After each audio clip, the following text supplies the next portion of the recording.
Today's episode is sponsored by our friend and yours, Bubbles and Books, the monthly subscription box where all of your relaxation and self-care needs are exceeded.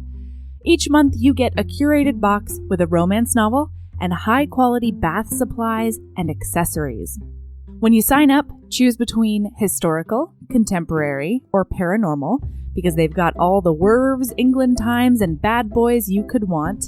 Plus, they now have standard or premium boxes. Use the code HEAVINGBOSOMS10 for 10% off your first month or one-time purchase. It's so much easier to carve out some dedicated you time when the supplies come straight to your door. Hooray!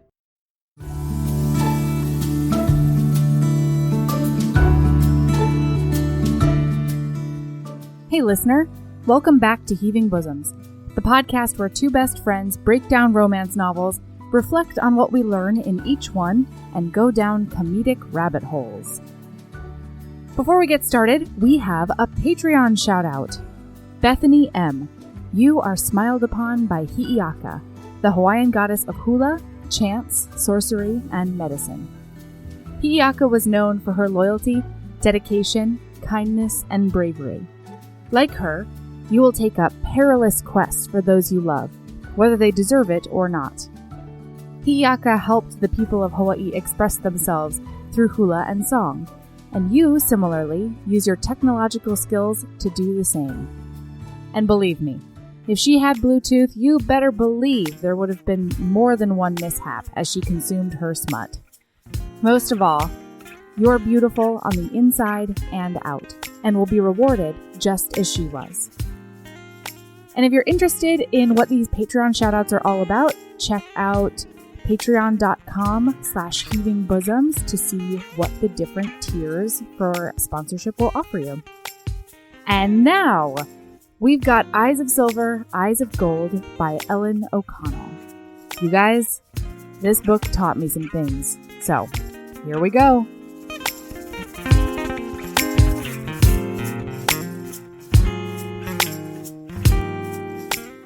Hi, Erin. Hello, Melody. How are you? Great. How are you? Yeah, I'm good. Good to hear it. Mm-hmm. It's been a fine week. It's been an okay week on this end. Oh, no. We can't just have the same level of week. It's either got to be terrible on one end or the other. It's got one of us has to be having a terrible day for the podcast to work, I think, or the universe to equal out, or I don't know. That's just how it always seems to happen. Yeah, we are opposites, and it seems like our lives just will never align, whether it's never going to sync up, or whether it's, level of badness. So anyway, I heard you went on a little outing yesterday. I did. Yeah. We took a child to a play, and then we went to miniature golf. Ooh. Which was in the basement of a place, and it was very moldy. Very moldy. The water features had clearly become moldy. Water features in a basement does not sound like the best idea, if I'm being honest. There, you can immediately, the mold just slaps you in the face, and it's 1,000,000 degrees and humid down there. Wow. And the lady was like, "We've been here 27 years. I was like, "Yeah, you can tell." Alaskan mini golf, huh? Yeah. And so I put my whole boot in the water and got my pant leg wet with that water. And David was like, "That's going to be infected. By the end of the day, you're going to have some kind of a rash." That's going to be antibiotic resistant is what that's going to be. Yes. Get 27 years of antibiotic resistance. And then I think the part of the day that you're referring to is our hibachi outing. Yeah, it is. We thought we'd take this child to hibachi for the first time because of the, onion volcano and the egg roll. Tossed eggs? Yeah, and it's the egg roll. Duh, it's the pun. It rolls, he spins it, and then he's like, egg roll. Oh, that's funny. No, understand? All hibachi that I've seen, the egg is tossed in the air like a juggler. And then he catches it on the spatula. Yeah. And then he spins it, and then he's like, egg roll, get it? Oh, sure. I know this because I was just there. You're right. And then there's many train puns. There's a lot of train humor where he's like, choo-choo. Anyway, there was a couple there that was we drove up from the middle of nowhere, and we've been like dreaming of going to this place all our lives, basically. That's so sweet. They got engaged. They got engaged in front of you? Oh, those sweet winter children. Yeah. That is so awesome. I think they were engaged before, and then they had they just got they came to the big city to get the ring and do it up fancy. Yeah. Mm-hmm. Yep. So they did it up fancy, getting the ring, going to the hibachi. Yay. It's incredible, these small miracles of life. Hibachi being one of them. Oh, yeah. That's sort of what happens in the book. Is it? Too. Yeah, they sort of get married / engaged. Oh, no. What do you have to tell me? What is that sheepish look on your face? You spill right now, Erin. Tell me. I've got my mom face on. Melody. All right. You know how much that I value you. Yes. As a friend and podcasting partner. Yeah. Here's the thing. I didn't read all of the book. You know what? I think I felt it in the universe because your texting this week has been different. You've had a rough week. It's okay. I've been working until like 9 o'clock at night, and I didn't have time to read the book. And then yesterday, I was like, oh yeah, I'll do it yesterday. But then yesterday we were hanging out all day, and we went to the play, we went to the bocce. And then it was like, I was like, I'll read this book now. And you didn't feel it in the universe. I texted you on Thursday, and you're like, how are you liking this crazy nutso book? Oh, yeah. And I was like, one of these days I'll start reading that book, Mel. Yeah. Well, but you usually do. So I think I did also feel it in the universe. Here's the thing. It was midnight, and I was like halfway through the book, and I had to get up at 4:30 to do this. And after this, I've got to go to work. It's Sunday, but I still have to go to work. And so if I didn't usually what I do is I just finish that book, and I just pull an all-nighter, and we just do it and crank it out. But then I get to take a nap, maybe. Right, and today I have to go right to work, and I can't screw up my work stuff. No, you cannot. I do not want you to screw up your work stuff. You can do whatever the fuck you want on the podcast as long as you don't screw up your work stuff. That's how I feel about it. Let me be totally honest with the listener here. Okay. This is not the first time I haven't 100% finished the book. It's true. The other time was a court. Are you going to time me out specifically? Yep. The other one was a court of thorns, roses. No, a court of talons, and get out of there. Yes. A court of she's under the thing, and there's another thing, and she probably lives. It's okay. A court of you tried to tell all of us that you immediately knew what the riddle was when you haven't gotten to the riddle yet. You just Wikipedia'd I still fucking knew what it was. Just not reading, just not verifying that my answer was correct doesn't mean that I didn't know the answer. That's like walking away from a math test and being super sure you got 100% and then getting a grade and then being like, yeah, you did. I did it. You're right. Here's what I did though. But listen, guys, I fooled all of you. That's right. Like, including Melody. Because I was like, Melody was like skating through that ending, and I was like, nah, bitch. I read on Wikipedia that this happened. So don't even skim over that. That was an important fact because they put it on Wikipedia. Yeah, you got it. You did it. Then you afterwards, I was like, Mel, I have a confession. I didn't read the last 50 pages. I was so impressed. Yeah, I'm pretty good. I'm a good liar. But this one, I didn't read the last 50%. So I don't think I'm going to make it. Okay, so here's the thing. On charm alone. I'm actually fine with that. And I have a whole bunch of sympathy for you because this is the worst book to try to herbs. If you had herbs, this is the worst book because I liked it. Oh God, I loved it. No. The part I read, but this is the worst book to try to herbs though, because if you had herbsed wedding date. Like, you would have missed donuts and tacos. Fine. You would have missed the same fight 3 times. That's okay. Yeah. This one, though, you skip 2 paragraphs, and it might be a month later. Yeah. Like, and I did skip 2 paragraphs all the time. I'd skip the whole page. Right. I'd just be like, oh, that doesn't look like it has any dialogue. Oh, boy. You guys, none of the pages look like they have any dialogue, because, like, most of the pages don't. They don't do a lot of chatting. A lot of the dialogue is just embedded. She'll be like, oh, I said this to him. But it's like in her inner monologue. It's a really cool writing style. And I really loved it. But you cannot herbs it. It's great. But it's very hard to herbs because there's no way to know. All the paragraphs are the same length. And there's no way to know who's saying what. It's true. And the perspective shifts. It's very hard. And so I would herbs like 5 pages. I'd be like, barn, horses,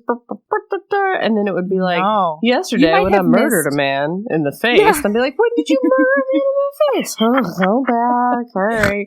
Scan for murdering in the face. It was bad.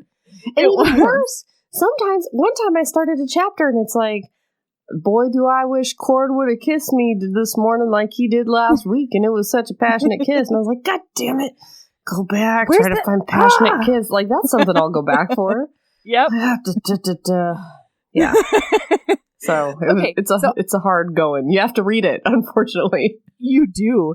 So, I really loved this book. Review of it. You have to read the whole thing. You gotta actually do it.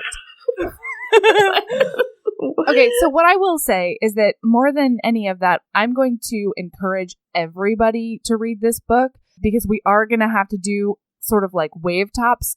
It's really dense as far as extended family, as far as action, as far as, you know, the intricacies of different perspectives. It's really, really dense in that way. So we're not going to be able to do that justice. Yeah. But we are going to be able to do the romance justice, I think. This book really felt like a traditional Western book. This really felt like reading Lonesome Dove or something like that. So, I mean, that's really the style it is. A lot of horses, a lot of family, a lot of that kind of thing. This is full on cowboy times.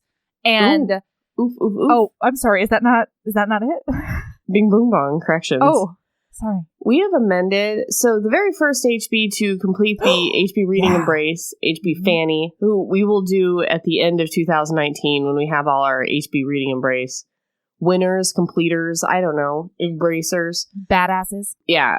We'll read everybody off and like talk about what everybody read and that kind of thing. But for now, Fanny sent us an email, which is what you need to do when you complete the HB Reading Embrace. Send us an email with the list of all the books you read for all the categories. And she did that. And she was like, I think you guys should call Western Times / Cowboy Times Dr. Quinn Medicine Woman Times. It is brilliant.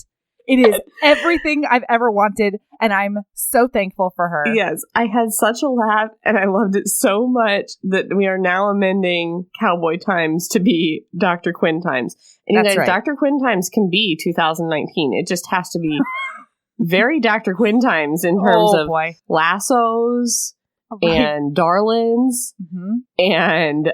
It's raining and you got to do your chores outside sort of times. Yeah. Right. Yeah. Absolutely. Barn. There's a barn. Okay. So yeah, this is firmly Dr. Quinn Times, but I am going to throw out a few content warnings because there is some serious... all the things that you're afraid of are in this book. All of them. Yeah. Sexual assault, domestic violence, spiders. Right. There is some really educational depictions of racism. Oh, yeah, racism. Wow. Murders in the face. Yes. What else? Parental abuse. What, parental abuse? Yeah. Oh, he abuses... You know, her dad. Right. It's not like elder abuse. Her dad... More abuse. Lots of abuse. Lots of abuse. It's really heavy. The first 3 chapters just come out literally swinging and biting. These chapters get in your face like chomp, chomp, chomp. Chomp-a-romp. Yeah. And, okay, so why don't we just get into it? It actually starts in a prelude. No! In a prologue. There you go. That's the one. Is a year and a few weeks after something that happens. She's on a train. She's miserable. She's with her dad. You have no idea. I read it twice. She's on fucking laudanum. Yeah, she's coming off of laudanum. Yeah. You know that something big, old-timesy big thing happened if there's laudanum. Absolutely. Not to mention the opioid epidemic has always been a thing, you know? Yes. Like, yes, geez. Yes. Yeah. Yes. So, okay. So, but then we're in now times. We're in, back it up, a year and a few weeks. Okay. All right. Sorry. We're in now times. Okay. Anne is waking up in a barn, and she's hungry AF, and she needs to skedaddle out of there because she didn't want the owner of the barn to know that she was in there. She was just waiting out a rainstorm. Know who owns the barn. Has no idea. She was just wandering in the night, hungry, scared, cold, wet. It was raining. She needed somewhere to sleep. Yeah. And then all of a sudden, she looks over and leaning against the wall, probably chewing on some hay. You know who owns this barn? Cord Bennett. And you know what he's doing? He's doing that thing. He's doing a cowboy lean. He's doing the cowboy lean. Against the wall where he's got like one leg is up. That's like kind of like a right angle, but like it splits against the wall. And then he's got his arms crossed. And then he's got the hat. The hat like pulled low. The hat's and he's down. like looking at her from underneath the brim of the hat. You can barely see his eyes. She can see the eyeballs though, the sexy ones. The sexy ones. That's right. And he's just standing there all stoic. And she basically asks for help. And he's like, all right, well, maybe you should wait in the house. So she goes into the house because she is, once again, cold and starving. We find out from her perspective that her dad hates Cord, and like everybody hates Cord because he is half native, half white. Yes. Just like Sully, Dr. Quinn Medicine Woman. Yeah. Wait, I don't even know if he was actually... He just lived out in the area with the Indians. Yeah, I think he might have been doing some cultural appropriation. Yeah. That whole show. 100%. But he like lived out there, but I don't remember if he was actually like in a family or not. Anyway, very Sully times right now. Yeah. With Cord. Yeah. So wait, I do have to do a bit of a thing because this book really learned me some things. And I may have cried a tiny bit because I felt so bad. Remember how I was talking about the wedding date where I had called the word mongrel? My half Asian it's baby. Like all through this book. My sweet little mongrel because she's like an adorable puppy. And that was my connotation of the word. I have been educated, everyone. Yeah, I have been educated all through this book. about the hate that people have in their hearts when they talk about half ethnic babies and calling them mongrels. I had never even on page 3. Oh my god. So I send Erin a screenshot and I was like, this is horrifying. And it was late at night. So I couldn't regulate my emotions as well with my level of exhaustion. But there were tears. There was remorse. It was horrifying. You said that to me and I looked at it and I said, oh, I wonder what book is about. Anyway, more exhausting and emotionally draining work. Boom, boom, boom, boom, boom, boom, boom, boom. And then 4 days later, I started the book.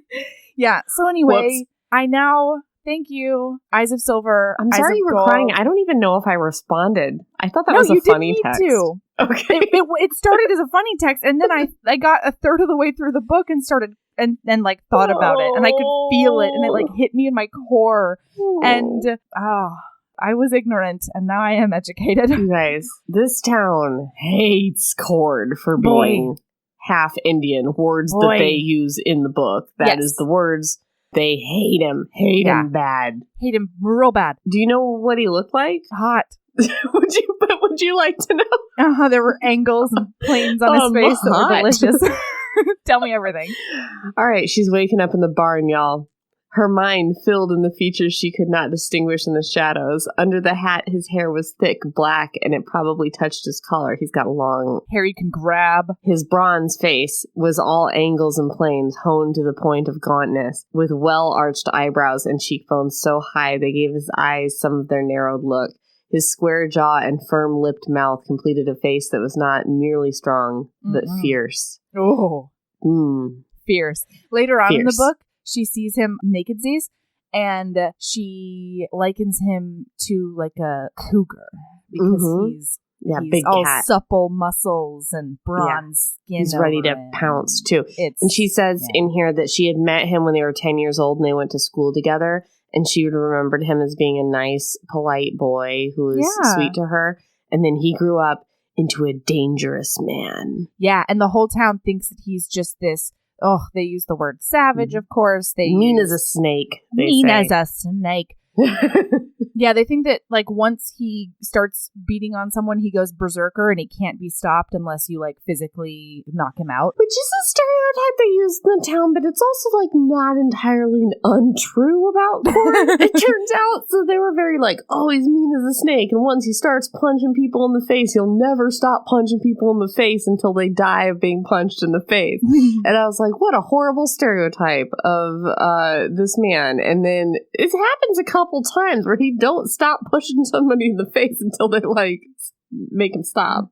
Well, just right, putting it out there. But it's not like an involuntary thing. He got reasons, Erin. Sure, he's got reasons, but he clearly really likes punching people in the face forever. No, totally. But that's the problem. I think that if they had made the distinction and been like, no, he chooses to punch people until they are completely debilitated, he would have been like, yeah, that's totally true. Me. That's me. But that's a description instead, of me. They were like, no, he turns into this wild animal who can't control himself, kind of thing. And that's the part that's in his nature because of his quote half Indian blood. And these are his brothers. Oh, go fuck yourselves. Yeah.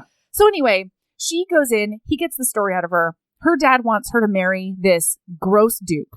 You know, like the grossest of the. He's not a real Dr. duke. He's Quinn like a Medicine Dr. Quinn Times dukes. Yeah. Yeah. He's like a banker, I think. No, that's the other one. I don't know. He's a rich he's like one. Old and rich, he gross. Smells bad. He is whatever. He's physically unappealing, all the things. And he wants her to marry him so badly that he decided to imprison her in her house and not feed her until she agreed. Uh-huh. So that's what she's been doing for the past month. Yeah. So she climbed out a window. Got into some wagon. Got under a tarp of apparently the wagon of two rapists who are well-known throughout real town. well-known rapists. Everybody's like, wow, you got in their wagon and you escaped without getting raped? Everyone seems to be very surprised about this.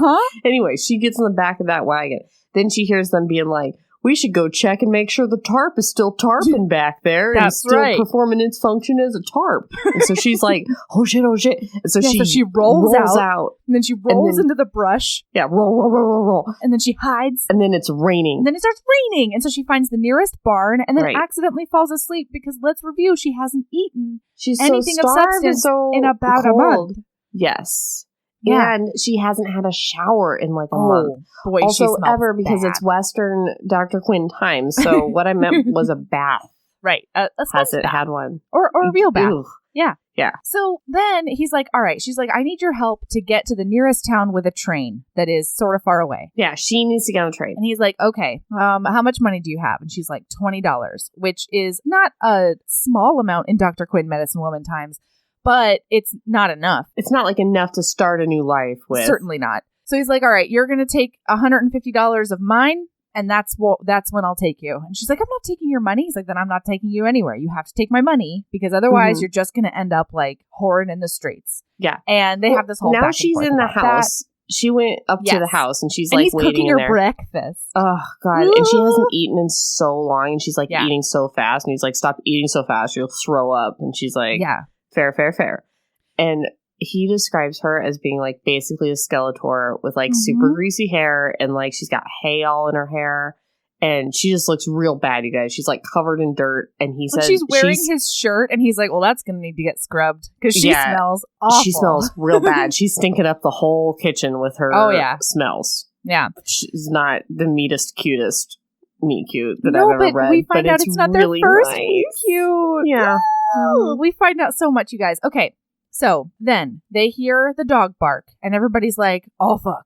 And she's like, how much trouble is this going to get you in? And he's like, don't worry about it. I haven't, like, nothing bad happened. They'll just threaten me and curse a lot and whatever. It's going to be fine. Yeah. So he goes to grab his gun anyway because he is a smart man in Dr. Quinn Times. Yeah. Everybody's always grabbing their guns when somebody comes to the door in Dr. Quinn Times. But they burst in and they're like, don't you dare grab that gun. You get out here, you rapist mongrel. And, it's so bad. It makes my whole skin crawl. So he goes out and they grab her. She doesn't have shoes on. They grab her and they take her out by force. And then her dad's in the driveway. It's her dad and a posse of Western men. Of like 10 men. That's how much a posse is. Including the preacher. Yeah, including the preacher, you guys. That yellow-bellied snake. Yellow-bellied. Yeah. I can't think of another noun. You weakling. Besides weasel, snake. You weasel. Yeah, a snake weasel. You thought of another animal that we vilified. And it was weasel. That's the one. Good job, Erin. He's like, did this man touch you? Say he touched you right now. And she's like, he never touched me. So he backhands her with all the force of a full-grown man. And she falls to the ground.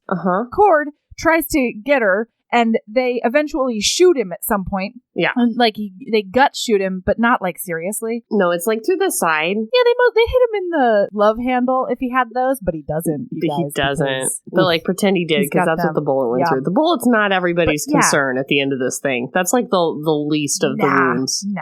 Yeah. Needs a few stitches, no worries. So, then he's like, say he touched you. And she's like, I won't do it. And so he thwacks her on the other side of the face and just black and blues her whole face. Now, here's what happens throughout this whole scene. I'm just going to go over the top of it because I don't think you need to live through it unless you want to. It is a disturb. It is. It is quite.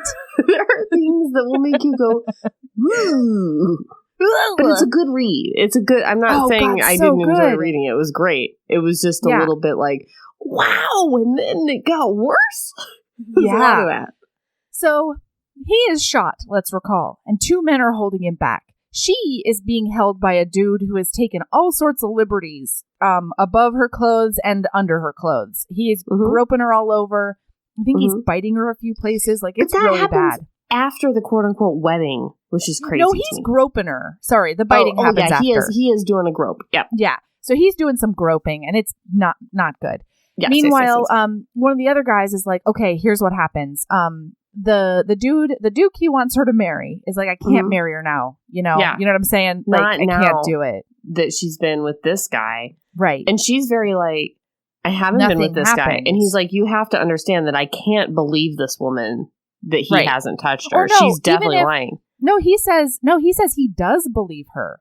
But he still can't marry her because she was in the same room alone with Cord. Sorry. Right. And then her dad is like, well, I can't believe her. It has to have happened. So I'm going to beat the hell out of her. Okay, got it. So then one of the other guys who's like fit on violence, he comes over to the dad and he's like, he whispers in his ear. We find out what he says is, let's make her a bride and a widow on the same day. And the dad's like, yeah, excellent plan. Excellent prank for my daughter. Right? How funny. So they make them get married in the churchyard. The preacher is like doing the thing. She says all the vows except obey, and nobody seems to notice. Well, one person does. Yeah, we don't know that yet. Anyway, they're strangling her up. They're like kicking him. I mean, this isn't like after the wedding where it's like a little like click of a pistol. There's no polite pistol. This is like an active beating during the time that they're saying the vows. Yeah. So then there are literally like 10 people around him kicking them with all his might. Meanwhile, she is getting sexually assaulted on the side. The guy like uses a knife to undo her dress. Slits her whole back open. He bites her all over. Her dad is watching all of this. It's rough. It is really, really bad. So then the dad comes over to her. She is bloodied and broken and cut. And he's like, the only thing that stops that sexual assault is she throws up all over that guy. Yeah, she just ate all that bacon and eggs. Yeah, and suddenly she's the one who's disgusting. Yeah, and it's like, oh, gross. Yeah, how dare you interrupt my rape? Also, she was so stinky that she stunk up the whole kitchen, and it's the vomit that makes him be like, ugh.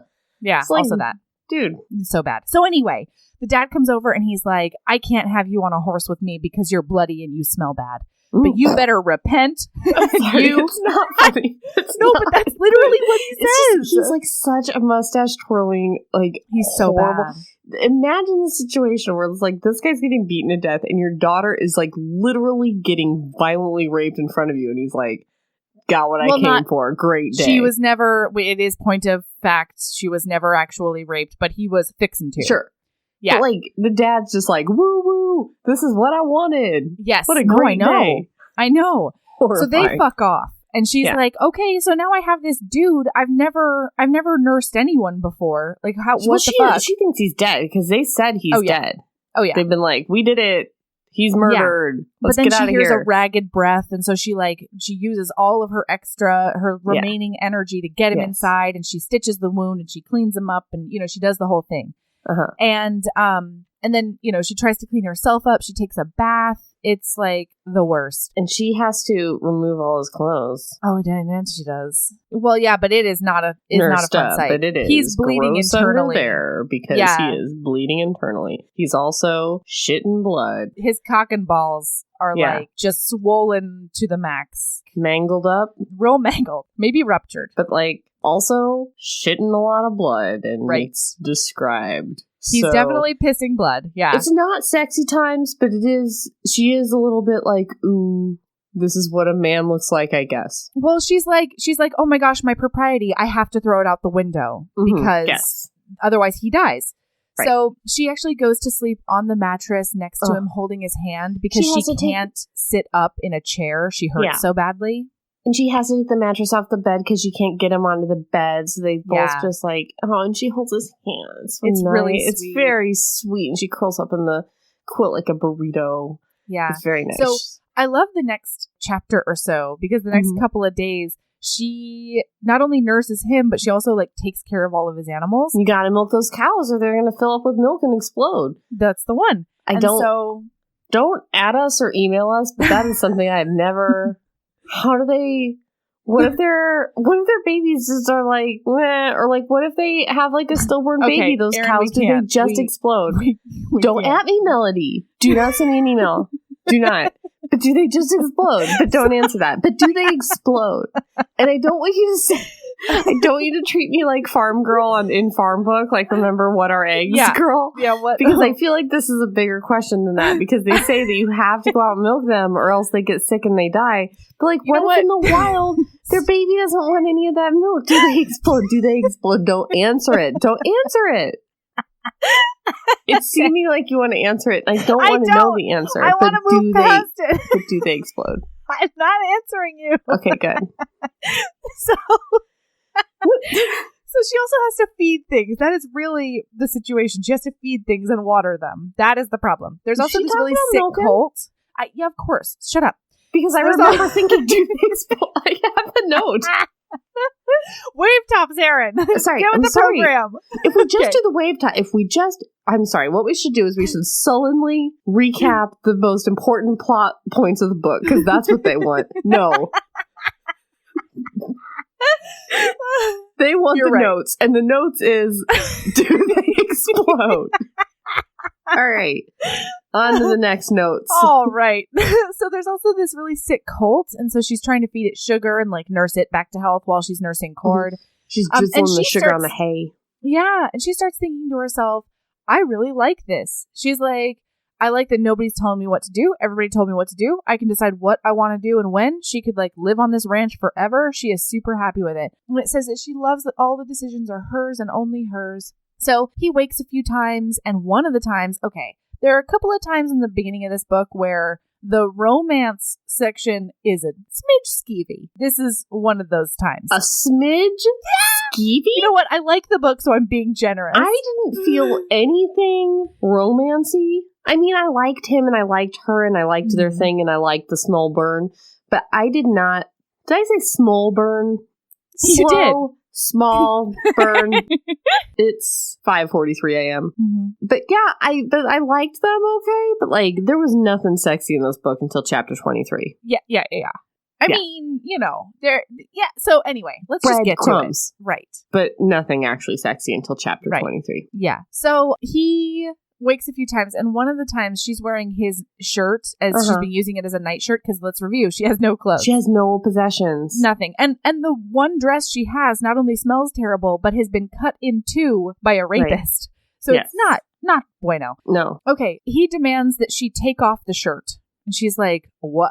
Pardon me? That's not a thing that we do together. And he's like, take off the shirt. And she starts understanding what he means. He wants to see her wounds because he knows about his. He wants to see what they did to her because he was getting kicked to death over on the side. He really didn't have any attention to pay, to what was happening. Well, he was also unconscious for most of that beating. Yeah, absolutely. So she puts the shirt down and he has her turn around. He sees the bite marks. He sees all the things. And he's like, he's feeling pretty murdery at that moment. Yeah. And of the 10 guys, he's like, oh, is it this one? So like, right. That guy's a known guy for sure. Man, Dr. Quinn Medicine Woman Times. There was very little justice for women, you know? You sound so surprised. The look on your face is just like, they didn't have equal rights back in Dr. Quinn times. I don't understand. Dr. Quinn did. She was a doctor. She was making it work, you know? Like that was a very big misrepresentation of the power dynamic, I think, maybe. Melanie, we don't have equal stuff in current times, contemporary times. Why would you think that Colorado 1885 was doing good? Okay. Then all of a sudden, the dog barks. This is never a good thing. The dog barks. Foxface the dog. Whenever Foxface... she's been naming the animals because he won't name them. And so she's been naming them. He doesn't name them. Really he loves animals, but he doesn't name them. So when Foxface the dog goes woof, woof, woof, that's when you know somebody's going to get to murdering. Yep. Grab that gun, girl. Woof, woof, woof. Somebody's on the ranch. No one ever comes by to the ranch just to be like, sup, Cord? Hey, what's up? How's it going, Ann? Have we said what her name is? How's it going, Ann and Cord? How's everything happening in the homestead right now? No, it's always like, we're up to murdering you. Always. Yeah. So the 3 assaulters, the dudes who led the lynch mob for him and then, super assaulted her, those guys are the ones who are back. There's 3 of them. What? You know how in current day, when there's like a knock on the door or a doorbell and your dogs are like, woof, woof, woof, woof, woof, woof, and every time you're like the mailman? Shut up, dogs. There's nothing there. It's not a big deal. It's like back then when it was like, thank you, dog. Thank you, dog. Scratch, scratch, scratch. That's probably where doing dogs... your work. They're like, you used to give us scratches for this. Yep. Now you hate us. I'm sorry, you can cut that. It wasn't a great comedy time. It was just a realization I had. They have a learned behavior. Okay, so she runs and grabs the rifle, and she's like, I don't know how to use this. So he's like, it's already loaded. Here's how to use it. You go defend our land. She gets the ammunition. She's like, put the ammunition in the rifle. And he's like, it's loaded, bitch. Like, slow down. He doesn't say that. Who do you think I am? Yeah. He's like, of course it's loaded. Yeah. So she goes out. It's the 3 dudes. They're talking about a whole bunch of yuck that includes kidnapping and other things she won't like. And they're like, you are not going to shoot us. You're just a little lady. You're not going to shoot us. And she's like, oh God, I might not shoot them. And then Cord comes out of the mist with his pistol, super naked Z. All he's got on is like the cloth she wrapped around his ribs. He's wearing like a little abs shirt, and that's it. Abs. Do it again. Abs, dick. Did we listen? Hey, what? I know we're at a pivotal point, but it just occurred to me that we didn't say the names of the characters. We also didn't say the name of the book. We never said the name of the book. It's not a big deal. I always do the intro. It's 37 minutes in. Professional in 2019 is happening in the intro. I will record later. Okay. It's fine. You guys, if you didn't listen to the intro, stay tuned to find out what book we read. All right. Okay, sorry. So he's in the doorway. He's leaning against the door frame. Abs, dick. That's the one. And he uses his pistol and he just starts shooting. He's like, I can shoot you. Bam, bam, bam, bam. But he's a little unsteady, so he doesn't shoot any of them where he wants to. Yeah. But it does its job and they fuck right off. And they're very terrified by this situation too, because they're like, we murdered you the other day. Yeah. We checked your pulse. You didn't have one. And then they don't collapses. know what a pulse is, Erin, please. I was ad-libbing. It was a little bit of improv. Because I didn't read it real close, okay? So, and then Cord. Okay, so he collapses. Yeah. Oh, I like that. Mm-hmm. Collapses in the place. And she's internal like, bleeding. Oh, no. Yeah. So much. She hates it. So she goes and gets a pillow and blanket because she cannot get him to the bedroom again. She's like, my adrenaline is up to an 11. I can't. She's shaking hard. She's sobbing, rocking back and forth. Meanwhile, the sheriff has been on his way. Yeah. And he sees the 3 dudes fucking off. And he's like, I wonder what's going on out there. They've got holes in them. That's weird. Also, yeah. So he has been sent by her father because he's like, the sheriff. Yeah, this dude raped up my daughter and he's holding her captive. I need you to go get him because I can't for reasons unknown. And the sheriff is like, this seems fishy, but all right, I'll take a look. Also, I think the sheriff likes Cord from reasons. Yeah, he likes him. He's just really level-headed. Yeah. He's got his own biases and stuff, and they have their own history that we probably are not going to be able to get to because you should read the book. Well, here's the thing. The sheriff isn't racist. Also, Erin. What? The sheriff isn't racist. No. Wait. I was saying you should read the book, listener. Oh, shut up. Erin. Oh, you love me. Don't even. Think of it this way. There's been like 60, 70 books or something like that, and I have read 95% of them. You have. So that's right. Don't even. No, I'm into it. But the sheriff, the thing is, he's not going out there being like, oh, this half Indian guy has got this girl and he's probably murdering her for that reason. He does know that once he gets punched and he can't stop. He does know that trait about Cord. But besides that, he's just the facts kind of guy. Yeah. So he comes in. She's still sitting there shaking by the door. Yeah, it's been like 5 minutes. Give the bitch some time. I thought it'd been like a couple hours at least. No, he was writing when the other he was people on his left. way? Oh, right, I thought it was like half an hour. All right, okay. It takes a minute. I thought the guys got back first and then the dad called and he happened to see them. Okay. No, okay. Erin. Sorry. It's all right. So, the problem is I didn't read it that close. Right. So he arrives and he's like, your dad sent me out. We got to get you home. And she's like, I am never going home again. You need to help me with this injured man. And he's like, that injured man did a bunch of yuck to you. So maybe we can leave him for his brothers. Seems like a Stockholm thing. Yeah. Let me take care of you. Let's let his brothers murder him. They probably will. Yeah. Totally. Not our problem. Not our pig. Not our farm. You know what I'm saying? Right. Yeah. Not our chair. Not our problem. So, sorry, that was old. Yeah. That was an old reference. Is it like a 10-year-old reference? Maybe. I haven't had a lot of pop culture in my life recently, so that's the one. All right. So he finally helps her back into the bedroom. They get the bed all fixed. He is real concerned over Cord's injuries, and he's also real concerned about her eyeballs because just abs, dick. Yes. And elephantitis dick. Not a fun situation. Yeah, it is not a normal one. So he's worried that she's going to have the wrong idea about what one looks like. He's not worried about that. But I am a little bit, Everybody is. Everybody else is. Yeah. Anyway, so she tells him the whole story and he's like, oh, shit. I wish I could prosecute any of these dudes, but I can't because unfortunately they assaulted a half Indian guy. A non-human. And I'm just saying what the realities are. I'm not personally what racist. their I'm just telling you perspective is. Yeah. He said it would be a waste of time to put these 3 guys on trial to see them in 5 minutes get acquitted and then go after Cord and finish the job. He's like, it's a waste of my time, unfortunately. Mm-hmm. So he agrees to send the doctor out there. It's a whole thing. So the doctor comes out and he tells her that he's basically all but dead. Yeah, he's dying, but slowly. Right, he's slowly doing dying a slow because die. of his willpower. Yeah. So she's like, well, that blows. Kind of my husband, although she doesn't think that right now. Mm-mm. But he is the only person around that she can trust in the world. Right, and he's the only person who I think has ever been kind to her, even from when they were children. So it's a whole thing. So his brothers come out, Frank and Ephraim. They come out and they just... What is it? Frank and Ephraim. Ephraim. Interesting. Yeah. So... My whole brain said alphabet every time. Every time. My whole brain, alphabet. The whole brain. Oh my gosh, Erin. Every time. Oh my god. Frank I got.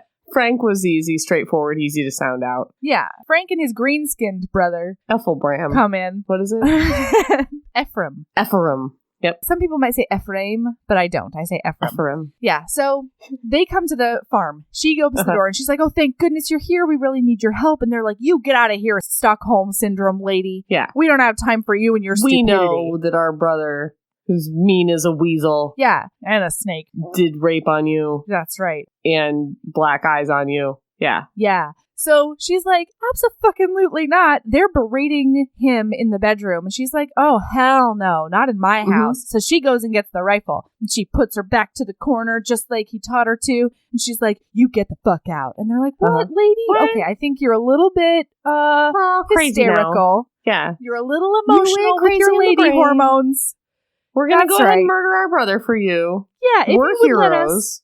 Let us. That's right. And she's like, get out or I'll shoot you. And so they just turn tail and leave, and it is excellent. Yes. So she's like, okay, so your family sucks too, huh? Mm-hmm. And he's like, I mean, they made their decision, so I'm not going to tell them otherwise, basically. They think that I did the raping, so that's how life is now, forever. Because Cord makes no sense in the brain sometimes. Cord can't clear up a misunderstanding to save his life. But this is the first hero that can't clear up a misunderstanding to save his life, where I'm like, I get it. I understand why he can't make words. He just is not a very social person. Yeah. He's just like, a misunderstanding. I guess that's the way reality is now. Okay, I guess that's how it is. You know, like, I believed him every time. If the only way I can make this go away is to make words, I'm not going to do it. It's not worth it to me. It's not worth a conversation. Not at all. So, it's great. It actually is great. All right, but then she realizes that he's smiling with his eyes because Tyra took a minute with him and taught him well. The only thing. Smize? Yes, he smizes through the whole book. That's the only way she knows he's having a positive emotion. True, now that I'm thinking about it. Yes, Tyra gets to him. Yes. Tyra was rooting for him. And I think it only took like a 30-minute coaching session. You know, it's just natural. Some people have it, some people don't. Tyra can teach you to smize in like one elimination session. She can be like, step up here, Chantal. That's right. Cock that hip, Chantal. Yeah, come on. Look at me. I believed in you. No, with your mouth. But don't smile. Smile, but don't. Smile, but don't. Smile, but don't. Smile, but don't. Smile, but don't. Anyway, he can do it, and it's great. And she thinks about how she loves quiet country living. And the quote that I loved was, "It never occurred to her that less than a week earlier, the thought of running 2 grown men out of a house with a gun would have been inconceivable." That's how much she's grown, you guys. Yeah, she's doing great. She's doing great. All right. So then we do like a healing and ranch life montage. It's like a 3-week thing. It's fast too, so don't herbs. She's loving ranch life. She's giving all the animals names, and Cord is like, I don't believe you about that colt. That colt was as good as dead, just like him. Remember that colt that she gave sugar to? It's a metaphor colt. It is, and now it is. Well, now. It is now. She's nursed it. So he goes out to the barn like a month after his injuries, and she's berating him the whole time. Yeah, she's like, if I have to put you in the wheelbarrow, I'm going to get really mad at you and like drat you. She uses the word drat you, which I love. So then he's like, how did you make this colt well again? And she's like, I'll tell you if you tell me how he got like this. Because I think there was a little part of her that's like, did you starve this colt? Like, she can't believe it, but she's like, I don't know how else this could have happened. And this real pretty Palomino one. Nope, that's a different horse. That's a different one? Yep. It's a pimento one. It's definitely a pimento one. Absolutely. Good job, Erin. So it's not the same horse. Honestly, like, I have never been more sure of anything on this podcast than that was the orangey pretty horse. Nope. All right. God, so whatever. So she's like, I talked to it in human words, and I petted it, and I loved on it, and I made it feel like it had something to live for, and also sugar is the secret weapon. Yeah, I gave put sugar on its hay. That's right. And then she's like, all right, now you tell. And he's like, well, this guy tried to cheat me by selling me a dead colt, and you cheated him by making the colt not die. And she's like, what? The actual fuck? That is not what we agreed on. And she spends the rest of the day being just killing him with politeness. Passive aggressive to the max. Oh, yeah. And he's like, oh, man, she seems real mad at me. Seems like she's thinking about leaving. Oh, no. And then by the end of the day, because I can't do any of the ranch work. And also I like her. And also I like those lithe limbs. Oh, yeah. By the way, he's laying there dying on the thing. This kind of switches perspective, but like not in like a hard and fast way. It just kind of like dances around their perspectives. It took a while to get used to. Yeah, but I liked it very much. I did too, yeah. Tessa Dare does this sometimes too. Both authors are really good at it. Anyways, so he's laying there and he's like dying slow or whatever, but he's like real horned up by watching her do housework around the house. Well, and she's actually eating now. So he's like, oh, I remember how pretty her face is when it's more full. Oh, boy. And when he first found her in the kitchen, he said, Anne is the only person in town, the only woman in town that he would cross the street to help. Yeah. So, because he remembers her from when she was little and what a nice girl she was. And then because we find out later that for the week that they tried to go to public school, all the girls were really, really mean to his little sister Marie. Mm-hmm. And she like defended her and pulled the girls off of her and did all the stuff. Mm-hmm. So he was like, man, she's always just been real nice. And she's always never cared that we're half Native American. Yeah. And he's always had like a big old crush on her, but he hasn't, you know, she's like a respectable lady in town. She's an unattainable lady. Yeah. Yeah.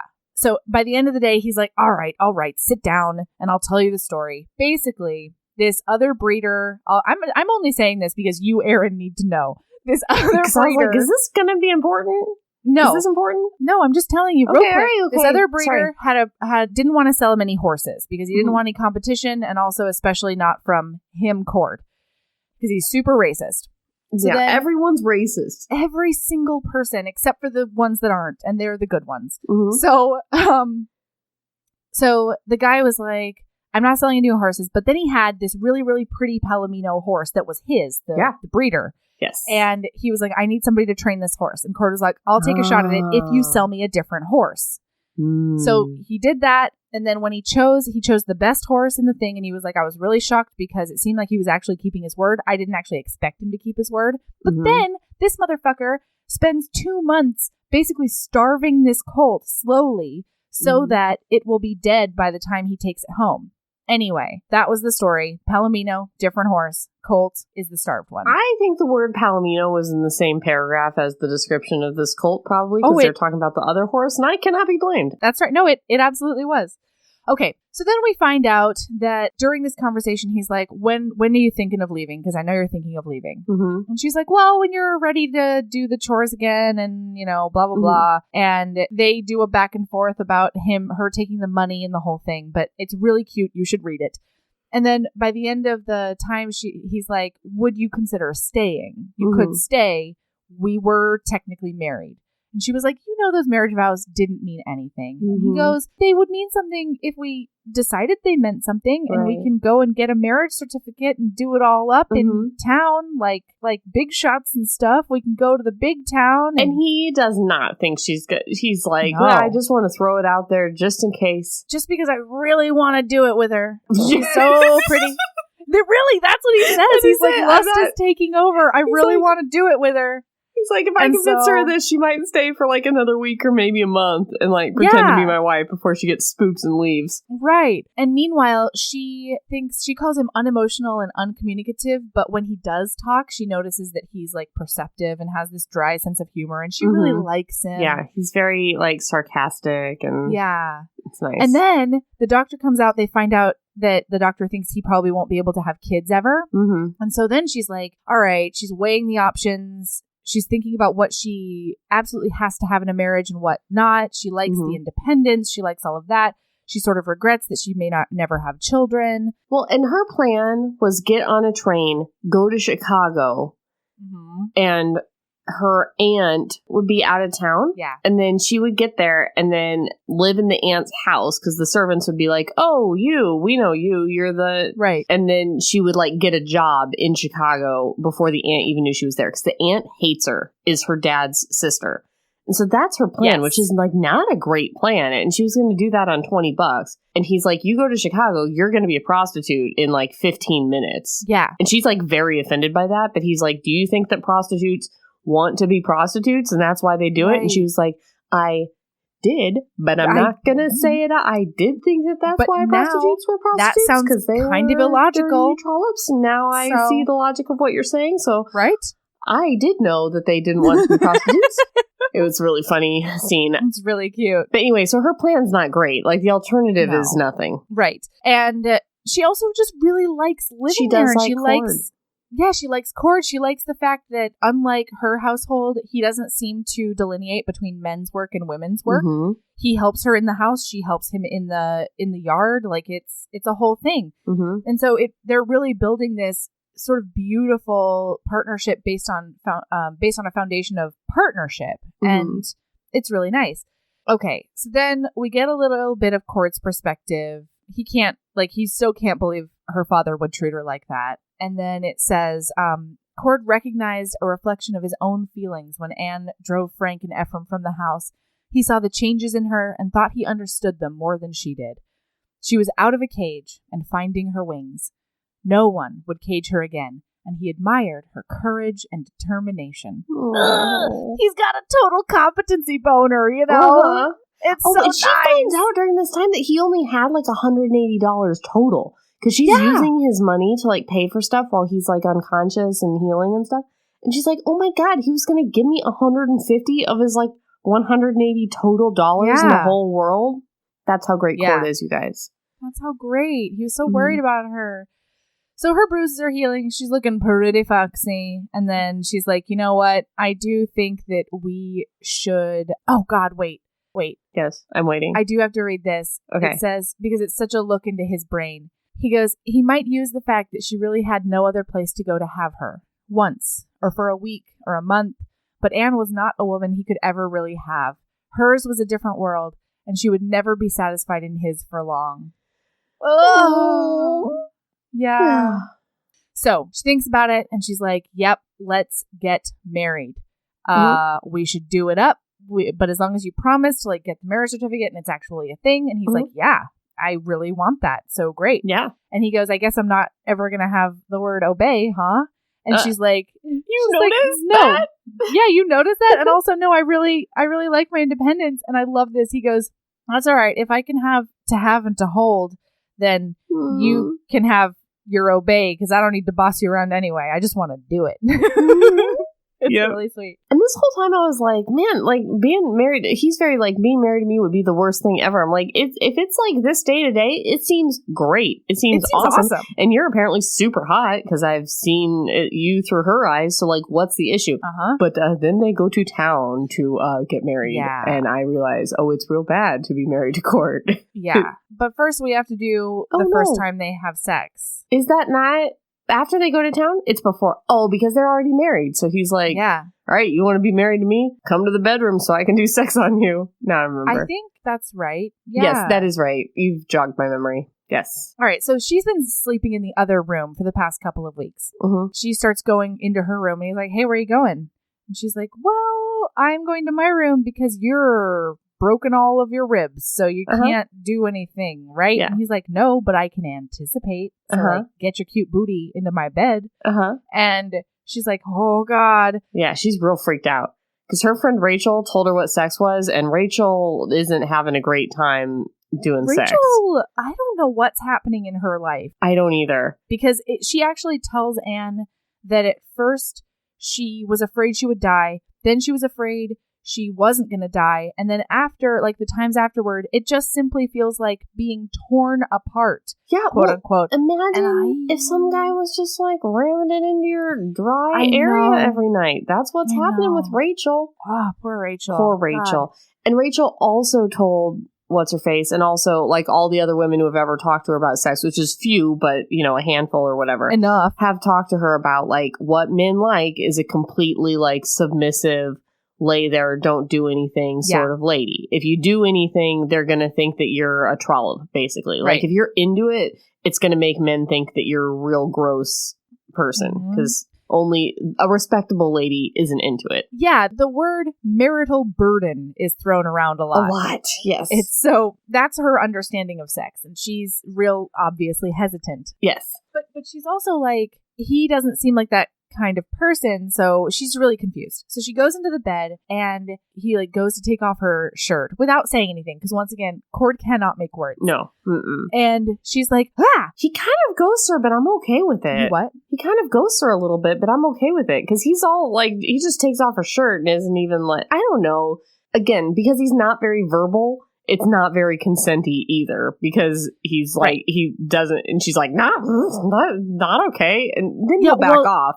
But he never asks permission to do anything ever. No, he does not. Yeah, so this actually super skeeved me out, because so he goes to undo her shirt and she's like, whoa, that's not proper. We can't do that. And he huffs back onto his back and he's like, shit, you either take that shirt off or you can have your marriage vows back. Yeah. And she actually like cries quietly while taking off the shirt. Tears. Like not great. No, because she has no other choice, really, because she can't really go to Chicago at this point either. Yeah. It's not great. But I don't know what it is about the writing. It didn't really skeeze me out that much. I don't know if it was because it was set in this time period or what. I don't know. Yeah, it was not a deal breaker for me at all. Yeah. Because it felt like it made sense for the characters. And it also felt like he wasn't meaning anything malicious. And he also wasn't going to push her past any boundaries that she set up, which is noted throughout the writing. So it actually didn't.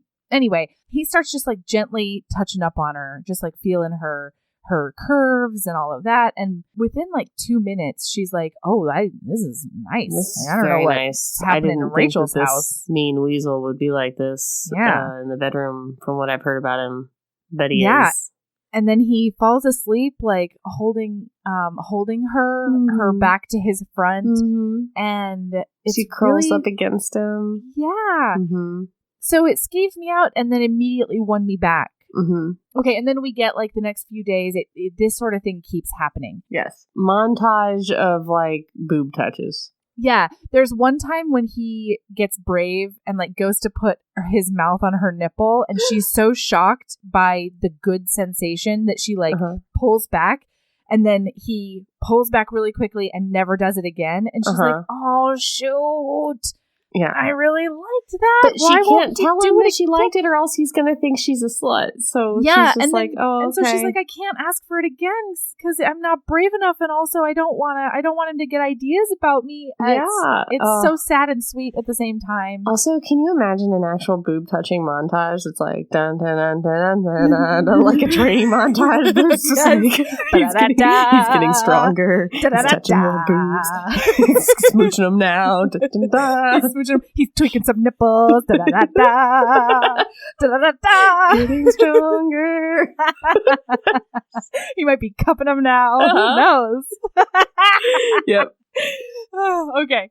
So then, all of a sudden, also, I got this was one place where the perspective shift, it happens rapid fire, and I actually really liked it because it ended up flowing, but it was a little confusing at first, because it'll be like 2 paragraphs of her being like, "Man, he's touching me and I like it, but I can't say I like it." And then him being like, "Man, I really want to touch her, but it doesn't seem like she likes it. And I don't know what to do about that." Yeah, because she just keeps being surprised, and he's mistaking her surprise for revulsion. Yes. Yeah. And he's been taught his whole life that no decent woman will have him. The thing is, when so many people are so racist toward you your whole life, you're going to believe that you're all the things that they say that you are. Yeah. Or at least that's what everyone sees when they look at you. Yeah. And actually, I'm going to refer to him as Hapa from now on, because that's a Hawaiian term for half and half babies. It's really, really good. Okay. And that's usually what to his brother as Elphaba from now on. So if we're just picking words for things. She's Elphaba, the other one's going to be Fierro, and that's where we're going to go. Oh boy. Yep. Fierro's harder. What are you doing? Sorry. Well, it starts with an F. Okay, so then all of a sudden he's like touching up on her one night. He just sticks a finger up in her, and she's like, "Oh, interesting." I mean, she's ready. Yeah. Oh, yeah. It's fine. Yeah, she's got some moisture happening. She likes what he's doing. And then all of a sudden, they're like side by side. She's facing him. He just hitches her leg up on his hip and enters her like nothing. And it's not sexy, reader-wise. I mean, it's not sexy. Fine. It feels real hurty. And then she's like, okay, the pain is subsiding and now it feels kind of good. This is kind of nice. But then by the time it feels even remotely good, he's coming. He's done. And then he flops back and he's like, "You okay?" And she's like, "Uh-huh." He goes, "More?" Uh-huh. And she sort of is like, yeah, sure, okay. And he rallies? Yeah, he rallies and makes it happen again. And then it immediately cuts to the next morning. He's worried because there's been this look of wariness in her eyes that he doesn't like. And he's very like, well, I couldn't expect her to be eager to have sex with a man like me, but I at least hope that she wasn't wary about it. Right. Whoa. And he's also like, the most attractive thing about her always has been that she always just treated him like a dude. Yeah, she's like a Spitfire, is not afraid of him. Yeah. So he goes out to make coffee, and then he hears her sort of like yelp and a bunch of rustling of covers. And so he comes back in and notices the blood stain on the thing. And he's like, "What? You didn't tell me you're a virgin? Like, what? Why are you like that?" Of course, 100% I'm a virgin. Yeah. I've never been married before. Why would you think I wasn't a virgin? And he was like, I heard you were married, or you were engaged to this guy in Chicago for like 4 years or whatever. And she was like, engaged, and she's like, not I was married. engaged. I wasn't married. I didn't have sex with him. And he's like, yeah, of course you should have sex with him. You were engaged for like 4 years. What's your problem? What's his problem, actually? Yeah, he didn't say what's your problem. Yeah. That's right. He says, what's his problem? What was the matter with him? She's all in a harumph because he didn't think she was a lady enough, you know. Yeah. And he's in a harumph because she didn't tell him. Yeah. And she's like, well, I am so sorry that you wanted like a well-used wife and you're just stuck with me. Who really knows what she's doing, you know? Yeah. Who has no idea. And he goes, no, I just wouldn't have slammed into you like that had I known. Mm-hmm. And she was like, oh, I guess there might be something wrong with Rachel's husband, because if that was his version of slamming into me, then like the marital burden isn't going to be hard at all. It's really cute. Yes. So yeah. Then they go get married. Yeah, they go to town. Oof, and town is a whole rough thing. Yeah. First, they go to the place where they do marriage certificate. No, first they see the preacher, right? Yeah. Or is that the same thing as the marriage certificate person? I think that it is. It is. And they're like, hey, you yellow belly weasel preacher man. Yeah. Remember when you married us while we were getting beat? Yeah. Well, we want it in the register. And he's like, what? No, that was a jokesies. Practical that was a joke in Dr. Quinn Medicine Woman Times. Widow and wife in the same day. Ha ha ha. You guys didn't get it. What it was like a funny joke that we were playing on you, where we were going to marry you and murder you at the same time. Right? See the punchline? Yeah. Anyway, I'm a preacher. Don't worry about it. So, meanwhile, Cord is like super nervous because he's like, as soon as she realizes what an actual pariah I am, she's running for the hills. Yes. Like, this is not going to happen. And that is a valid fear. Absolutely. Of course, she flips it on his head because one of her characteristics is that she never does what Cord expects. And it's one of his favorite things about her. But we get to that later. Yeah. So the Reverend is like, I guess I can give it to you, but like, it'll take me a minute. Like, come back later. Oh, and they're like, we will be back later. Yeah, we will. You best believe. And I'm Cord, and you know that once I get punching, I'm never gonna stop, and you don't want me to get punching on your head. Well, and meanwhile, he's the calm one. Mm-hmm. She's the one who's like up in his face and telling him what for and like threatening murder and stuff. And Cord's just like sitting back casual with his pistol on his hip, being like, he loves my it. Lady. He's doing the thing where he's like leaning against the wall, cowboy style lean, style, and then he like just like puts his hand on his hip so that he can see the pistol. You guys, nothing sexier has ever happened in the history of time. Not a single goddamn thing. No. Except when he goes and takes her to get rings. It's so nice. They go to this French couple who have ended up in Colorado in 1885 somehow. Oh yeah, happened all the time. All the time. 100%. And he like buys her this really pretty ring and they wait for both the rings to get resized because they offer him a ring too. They ask if he wants a ring too, and she's like, I would really like him to have a ring too. It's kind of sexy. But also the expense. Yeah. Well, and she's like, then everyone will know that he's married, and he's married to me. And she loves it. She's kind of becoming a golem over him. Yeah, a little bit. I like it. So they like hang out, and it's cool because the couple is just treating him like a normal person and her like a normal person. And then they go to get groceries. And she's like, you wait here. Because this is Rachel's dad, apparently. They've known each other for a while. The grocer is Rachel's dad. Yeah. So she's like, I'm going to go in and chat with him about it. And I think he'll be okay. And he'll give us the same prices. And, he'll treat us okay. Yeah. Because everybody gouges the shit out of Cord because they're racist. That's right. And so he looks at her, and it's one of the sweetest, saddest things. He goes, it's extra hard when your friends get mean. And she goes, I know, but I've got to try. And he's like, okay, I trust you. Oh, so she goes in, explains it to him. She tells him the whole sordid story about her dad and the starvation and all the things. And so he's like, all right, cool. I'll do this for you. Yeah, kind of. But then he's also like, you understand, you can't be friends with my daughter anymore. There's a lot. Because her husband's not going to let her. Yeah, he's not great, but he's still going to give her the groceries. Right. So then a lady starts bad-mouthing her in the store. And Cord claps back in a way that is impeccable. I fell in love with this man. Right. Yes. When he does use words, it's fabulous. Yeah. So this lady's like, you're gonna put this half-breed. I can't even say it. You're going to put this, I don't know how to say it. You this said woman, you were going to use Hapa, and I was going to use... Yeah, but she doesn't mean it like that. Yeah, that's true. That's not how she means it. It is not a nice thing. So yeah, she says a lot of she's words. like, you're going to serve this lady before me when I'm a decent woman and she's not because of who she's married to. That's a way to put it. Yep. And so then Cord comes in and he's like, well, I don't know how decent you are, because I think he says something like, my great-grandfather was like the most uneducated savage, but he would have just slit your throat if he captured you, because even savages know that you shouldn't fuck a bitch. Literally, those are the words. He says even a savage knows not to fuck a bitch. Yeah! Whoopsies! And so Anne is trying desperately not to giggle while this lady leaves in a huff. And so the grocer looks at her and he's like, are you sure you know what you're doing? And she goes, oh, don't worry about it. I am so decent that half the time I have no idea what he's talking about. Well, he says first to the woman, she's like, oh my gosh, I'm scandalized. And he's like, if you were a decent woman, you wouldn't even know those words and you wouldn't be scandalized. And then that's when Anne is like, I wouldn't know any of the words anyway because I am so decent. Anyway, I'm so decent. Goodbye. Yeah. We're going to go get steaks at the diner now.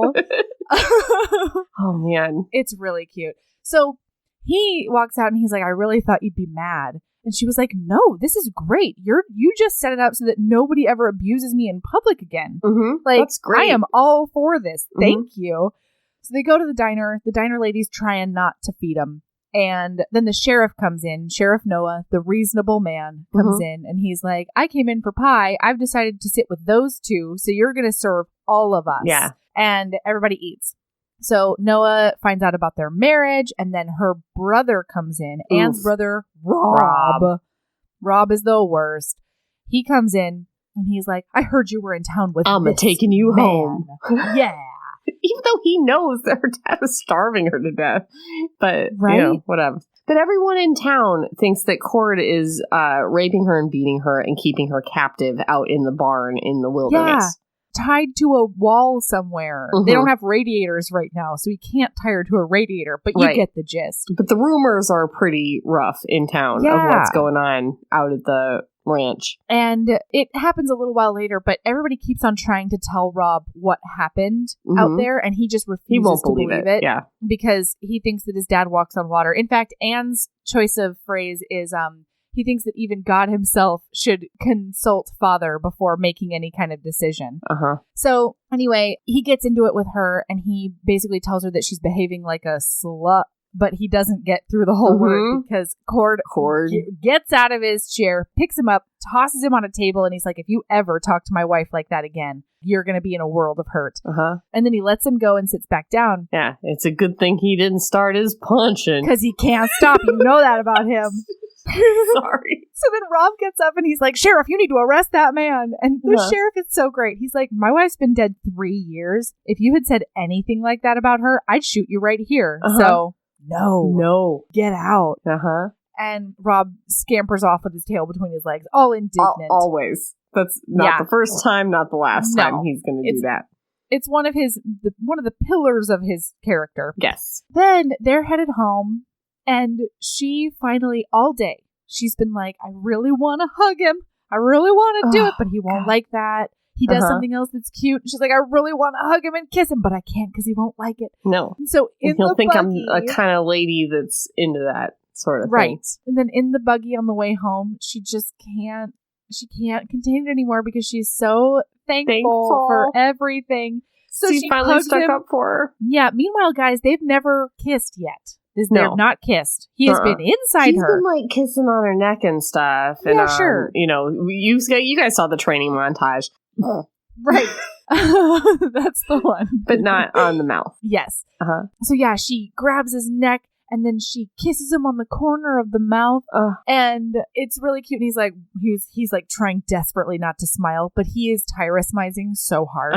Yeah. And he's like, what was that for? Like trying to keep his voice all gruff. And she was like, you not only made me feel respectable today, you made me feel eminently respectable. Ooh. And it's so sweet. Yes. Okay, so then they're back at the house. Yes. And she asks for riding lessons because he wants to go check on the horses. Riding lessons. Oh, God. Yeah. So he wants to check on horses way out yonder. Yeah. And she's really worried about him because his ribs are still broken. Yes. And so she's obviously upset that he wants to do this. And she thinks of the solution by being like, hey, what if you teach me to ride? And his knee-jerk response is just to shut it down and tell her no. Right. And she's been taught her whole life that women aren't supposed to be around horses. It's dangerous to do any of that. So she thinks that, like, that's what he thinks. Meanwhile, he's like, I tried to teach my nephews to ride horses once, and it was terrible. And I did it. It was bad. And so I can't go through that again. And then her lip quivers, and he feels like he hit her. He feels so bad about that response. And then he's like, well, can't do nothing about it now. I already said no. He's and just I feel like, real I guess... bad. Yeah, I'm just going to wait till she asks again. But then she doesn't ask again. Yeah, he's sure she'll ask again because she pushes issues so much. Well, no, and because of his sister, too. Like, that's the way his sister always was. But she's like, my husband told me no, so I guess not. And, yeah, so then he feels bad about it, but he literally can't think of what to do because it involves making words.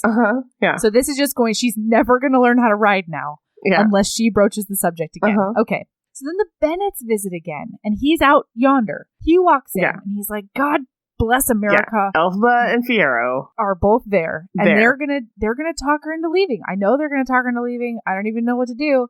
So he walks in, and she's like, oh, they brought some stuff that my mom packed up for me because she realized I'm still out here. And he's like, well, that's too bad because we're not having that in the house. You're not taking no charity from that family who tried to starve you out. That's the one. And it's great. She handles this perfectly in front of the brothers and the wife. She's like, pardon me, my husband and I need to go chat in the bedroom. Have a word in private. We'll be right back. Go back to the bedroom. She's like, that's my stuff, bro. Like, you're no, that is not what she does. She's the best. No, because he's expecting that. He's expecting tantrum. And instead, she goes, here's the thing. I have a very reasoned response for this. I want my stuff. I earned it by working in my dad's shop. If you don't want me to have it because every time you look at it, it makes you mad, then that's fine. I will not take it. I will never say a word about it again, and I will not be bitter about it. But I want you to think about it. And I want you to know that part of that stuff is likely cookbooks. Yeah. That'll be good for your tum-tum. To cookies and souffles. So think about that. Because I'm a real good cook, but I'm going to be a better cook if I get my cookbooks back. And that's right. I've only been cooking from memory. Like, think about what I can do. because he's already, getting fed much better than he was previously. Boy, howdy. So... he's like, all right, I'll help him carry it in. And these two guys cannot believe that she has changed his mind on something. It is revolutionary to them. Yeah, they have no idea what's going on. They're very confused because they believe him to have raped and beat her. Yeah. But they also feel like they seem pretty happy, and she's definitely standing up to him in a way that no one else ever has. It's very confusing for these men. It is. But they never consider the idea that he didn't do these things. Not a single one. No, they're basically like, because witches? Yeah. Like, they have no other explanation. Well, may we also say that these two brothers are white guys. Their dad had these two brothers and then married a Native American woman and had Cord and his sister. Which sucks because everybody's always calling him a bastard, and he's like, they were married. I mean, and legit in love. I'm not a bastard. But anyway, so those two have a different situation in life than Cord does. Yeah. So then Cord leaves. He goes out of the house. And she's like, that motherfucker leaving me with these guys. How dare he? And they are immediately like, we can get you out of this. We will support you financially in whatever life you choose. We can help you. Yeah. And she is like, step off and step out, friends.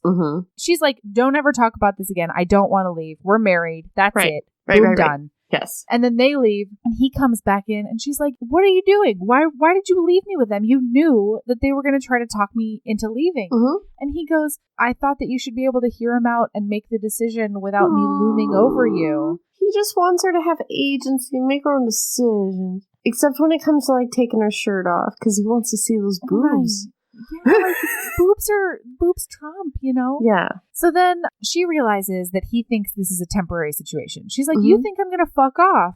And the quote is, well, I don't want you to go, Annie, but I don't see you spending your life here either. And she's like, no one's ever used a nickname for me. And she's like gobsmacked by it. It's so cute. It's beautiful. It's really cute. Is it Christmas yet? It is Christmas right now. Oh, God. Hey, guys, it's Christmas. It's and Christmas. Romance is in the air because it's Christmas time on the Dr. Quinn Times ranch. All right. So she asks him to go get her a Christmas tree. There's this great, I don't know where it is. You might be on the page. I'm not sure. But there's this great thing of like when she asks for something, he's like so happy that he can like do it for her. He's so ever since this horse riding accident, thing. Yes. He's like, he will never say no to her again because he never wants to see that look on her face ever again. It's wonderful. It is so sweet. Goes out and gets her that Christmas tree and blah, blah, blah. So then she's like, okay, now that I have my stuff, I've got some fabric that I had. So she used to live with her aunt in Chicago and she had a broken engagement up there. I think we mentioned that. Yes. And she had fancier clothes when she was in Chicago. And her dad owned a tailor shop. She's a tailor. Yep. Mm-hmm. What's a male seamstress called, you guys? I have no clue. That's a callback to a time when I didn't know what a male seamstress was called. It's a tailor, and I've learned that. And stop emailing me about it because I know it now. Got it. Looked it up. Googled it. Googled up man seamstress, and now I know. I learned. She learns things. And I learned the first time you guys email me. We are scholars. Professionals. So anyway, so she knows how to sew stuff. So she's got this fabric and she's like, hey, I know it's before Christmas and I probably won't have it done by Christmas, but would it be a good Christmas present if I made you a suit out of this fancy material? Yeah. And he's very taken aback. I don't think he really even wants a suit necessarily. No, he's just like, presents? But like he turns into a 9-year-old boy and it is so cute. Because he hasn't had a Christmas present in so long. Oh, because the brothers won't let him around their family because their sons really want to like prove their mettle by fighting with their uncle, their Hapa uncle. Mm-hmm. And the brothers are convinced that if he starts beating on even his own nephews, he won't be able to stop. Right. It's so dumb. It says, read it. She looked at him almost shyly, expectation of a rude no written all over her face. Christmas present, exclamation point. This is in his brain. Christmas present, exclamation point. The words brought visions of oranges and the toes of red stockings, small wooden horses and soldiers, a saddle specially made for him at 10, and a bridle at 11. He hadn't given or received anything remotely resembling a present since Marie, his little sister, had married and left, which was a very long time ago, you guys. Yeah. What would she come up with next? The look on her face made a no utterly impossible. Well, I guess if you want to, is what he says. And then the next paragraph is exactly the same. It starts off, Christmas present, exclamation point. What did a man give a woman for a Christmas present? He did his best to ignore it, but the thought lurked in the back of his mind for days. When he used to go to the main ranch for Christmas with the family, what had happened? Surely somebody must have mentioned that Frank gave Judith or F gave Martha a Christmas present. I just love that those paragraphs near each other. And the first one's like, Christmas present. I'm going to get a Christmas present. And the next one's like, Christmas present. I have to give her a Christmas present. What do I do? You guys, he's so cute on the inside. But he's such a cinnamon roll on the inside. What a delicious little bun. And they have this nice little Christmas where she makes him the suit and he wears the suit and it's got this beautiful like cream shirt that looks good against his bronze skin and this brown suit. And his family had always told him to never wear white because it accentuated his dark skin. But like we know how sexy it is and looks good in white, I'm sure. Sexy. And then she wears like a sexy nice red Christmas dress. It's red. She looks like a Christmas present he just wants to unwrap immediately by tearing all the paper. They're stringing up popcorns, and she makes sugar cookies put on the tree, and she's not very good at carving out the horses. And he keeps on eating all the popcorn, and she keeps on swatting his hand so he eats some more.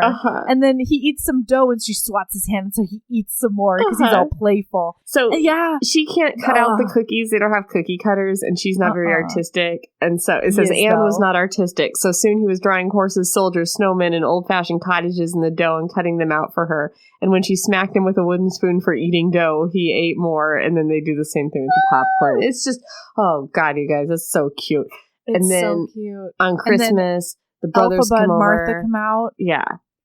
And they're like, well, this seems like a nice little Christmas scene these two are having over here. Not at all like the rapins and beatings we continue to assume are happening despite all evidence to the contrary. Yeah, Martha's like, oh, you have a tree. And she goes, yeah, I asked for a tree and Cord just went and got it. So I just told him what I wanted and he made it happen. Mm-hmm. Yeah, and then she reads him the Christmas story out of her Bible, and they sort of snuggle on the couch. She really wants to put her head on his shoulder, but she doesn't because she doesn't think he'll like that. Mm-hmm.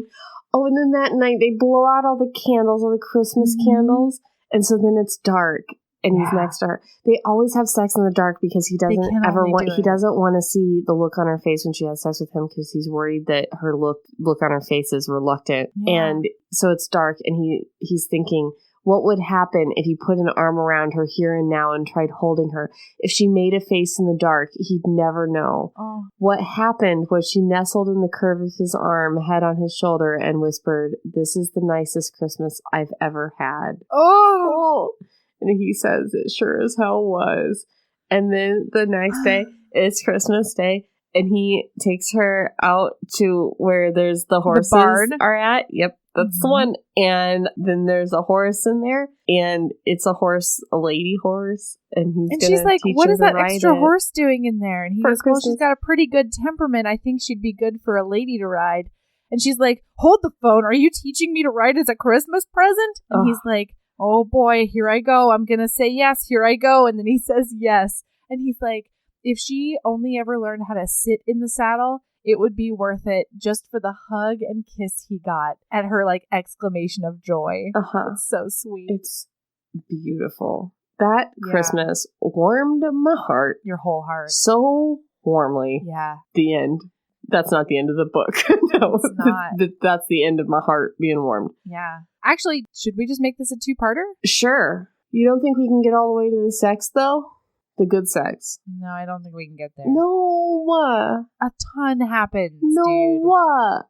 A ton happens. But it's so good. I know. It is so good. But I want to get there. I want to talk to you about it. Okay, you guys, once you get there, it's good. It's so good. Sex-wise. Yeah, there's too much that happens. Okay, before we stop, though, can I just bing boom bong one issue to discuss briefly before we get off of this podcast? Please. Bing boom bong. What kind of name is Cord? I'm serious. Well, is it short for cords? So I don't know if this is correct. Okay. But it never says that he has more of a name. No, it does not. And Marie is not any nod to either of their Native American background. No. So I don't think it's that. But there are cords of wood. It's a measurement. Yeah. It's a measurement of a pile. It doesn't make any more sense than just a cord either. I don't know. Okay. Oh yeah. But are there? Yeah, there are cords that a cord of rope, a cord of. Yeah. I don't know. I think electronics as far as cords are concerned. So I don't know how they would use that in rope as well. Yeah. Okay. Yeah. So I don't know. I never questioned it though.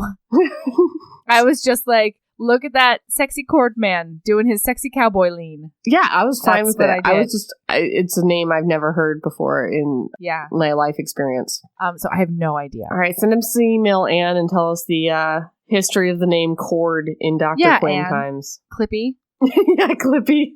Send us an email. Oh man, I feel like we put so much responsibility on poor Anne C. to educate us on every issue. Really, at some point, we should just hire her as our unofficial research assistant. It won't even be work for her because we're so dumb. She'll be like, I don't have to look that up. I can just tell you. I just know. Yeah. A male seamstress is called a tailor, and that's just common knowledge in the world. I also do that. Point of order. What I imagine is that Anne C. listens to the podcast surrounded by books with some spectacles, and she's researching and then immediately typing on a typewriter, and there's a lot of old school library style research going. She's looking at microfiche, trying to drum up the facts for us. You know. When in actuality, she's just being it's just coming out of her brain. I'll just send them an email telling them how to pronounce that very common word. They sound like they need it.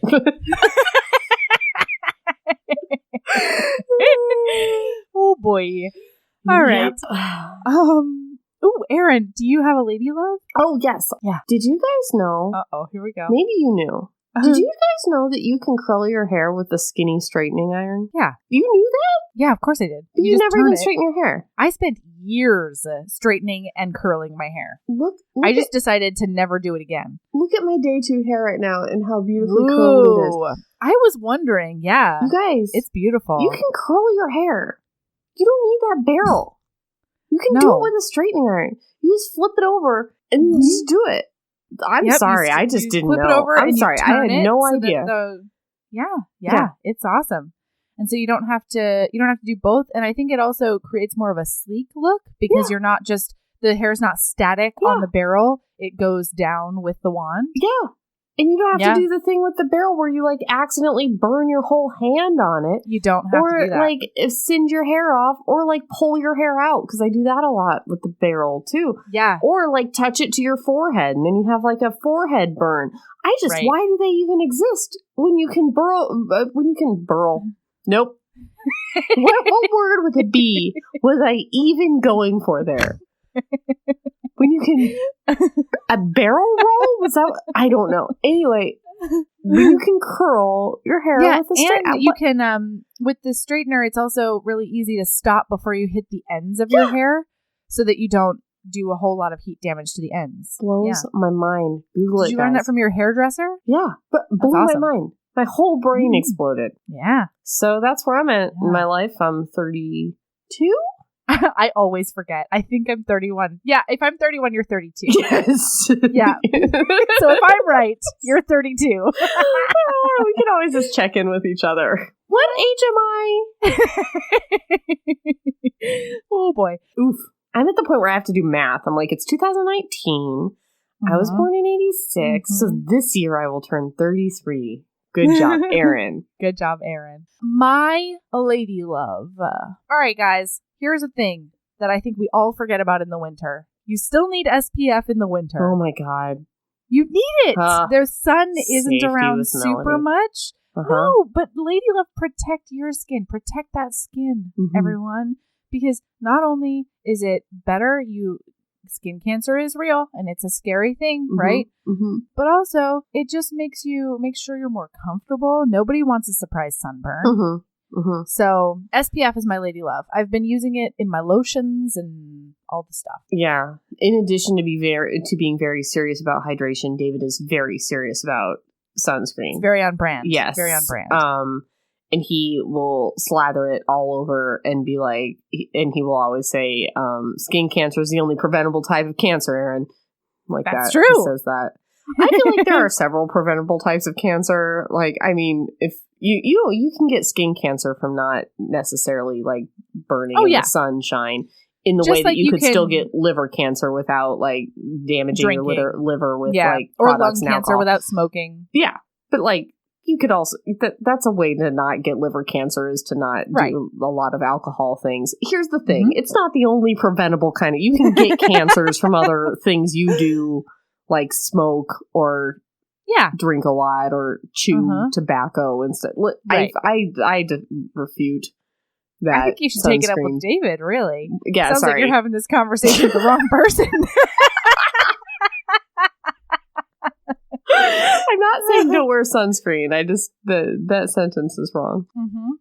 All right. You can find us on all the places. You can find us on Instagram at Heaving Bosoms, on Twitter at Heaving_Bosoms, on Facebook, Heaving Bosoms Podcast. That's our page. And then we've got this magical place called the Heaving Bosoms Geriatric Friendship Cult, which is our group. And it's a closed group and it is wonderful. And it's growing by leaps and bounds, and honestly, it's like hard to keep up with. 3 people a day, and we're now to the point where there are far more people in the group than like our Facebook page, which is hilarious to me. Yeah, if you're in the group, get to like our Facebook page. Like, it doesn't cost you anything in the world. Being in the group costs you literally all of your possessions except for nunchucks and vibrators. What is the skin off your back to go over and like that page? That's what I'm saying. You know what's weird too? You know what else? You know what else? You tell me. Tell me. This is so weird. There are more people that follow our page than like it. Who are you out there who's like... And what does that even mean? I would like updates on this. I didn't know there was a difference. I don't know if it's worth a like. I don't know about that thumbs up. But it... Yeah. I do want to know everything that happens over here. But I want to know what these bitches are saying. So weird. What else? We have a Patreon. Oh, yeah, we have a Patreon. So if you want to hear us just talk about on. Just The Bachelor and friendship and our embarrassing moments. And keep sometimes trying to do extra books and movies. We keep trying to do more extra books and movies. It's kind of hard, but there are a few on there. And and that is patreon.com/heaving bosoms. They decided we are adult content. Well, you made a video about a butt plug, so... Oh. I mean, in fairness to me, adult content now. I did that after they made us adult content. Yeah, so. We got adult content because we made an episode called Chris Pine's Penis. That's the problem. We did.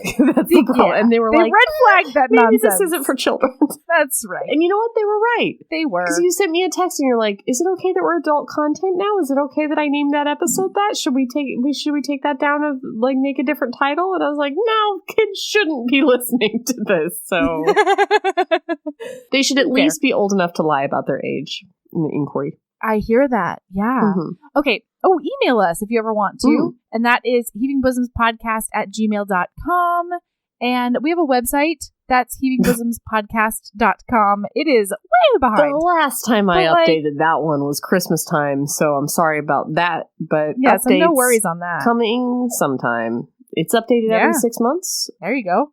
Yeah, that's all we need, really. You know what? Heaving Bosom's website, updated every 6 months. Look at the pressure that just went off of my shoulders. Look at that. Woof. Oh, boy. That's nice. So, yeah, find us, follow us. We do fun things there. There's giveaways. There's a bunch of stuff. And then, and subscribe and rate and review. Don't forget to rate and review. Tell everybody why you think they should listen to us. Yes. And if you give us a 5-star review, we will eventually, in the next 5 years, do the book that you asked us to do. The list is long. The list is long. The struggle is real. But we will... Not struggle, but it's still long. Didn't finish the book this week. It's a struggle. Right. But we will do your book eventually. Yes. All right. Keep being a badass. And love yourself as much as you love abs, dick. Oh man, I wish we were popular enough that somebody would like auto-tune that, but we're not, and I don't know how to do it. I don't know how to do it either. If only. Someday, you know? All right, part 2. All right, love you tons. I'll see you for part 2. Bye. Bye.